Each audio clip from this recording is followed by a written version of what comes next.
तो ये जो गायें हैं ये अलोंग द कॉरिडोर घूमेंगी और उन कॉरिडोर पर जो है ध्वनि यंत्र लगाए जाएंगे जिसमें वैदिक मंत्र चलेंगे। तो जो वैदिक मंत्रों का जो प्रभाव है, आज हमारी गायों को जो है ना घूरे पे बैठी हुई हैं, पॉलीथीन खा रही हैं, बड़ी बड़ी बीमारियां हो रही हैं, एक बड़ी दयनीय स्थिति से जो है ना ये पूरा देश गुजर रहा है। और इस देश के नेतृत्व को लज्जा नहीं आती है कि जो रणधीर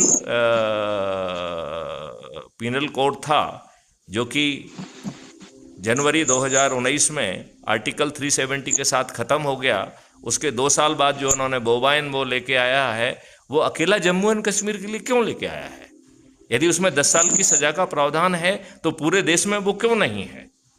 जम्मू एंड कश्मीर में गौ हत्या की प्रतिबंध की जरूरत है कि पूरे देश में गौ हत्या के प्रतिबंध की जरूरत है? जब 1870 से 80 के बीच में जो एक गौ रक्षक सभा का निर्माण किया गया था, जिसने अंग्रेजों के समय में 3.5 लाख लोगों के हस्ताक्षर गौ रक्षा के पक्ष में जो है ना पैदा किए थे, और उससे क्वीन विक्टोरिया भी हिल गई थी। उन्होंने कहा था ये जो गौ रक्षा का अभियान है ये ब्रिटिशर्स के विरुद्ध है। ऐसा पत्र जो है मैं क्या से क्वीन विक्टोरिया ने 1832 में लिखा था। तो ये सब चीज़ें क्यों छिपाई गई हैं? बाद में जो अंग्रेजों ने नियम बनाया है वो गौ हत्या को फैसिलिटेट करने के लिए बनाया है। ये दुष्ट लोग जो करते हैं और उसको लिखते उल्टे ढंग से हैं।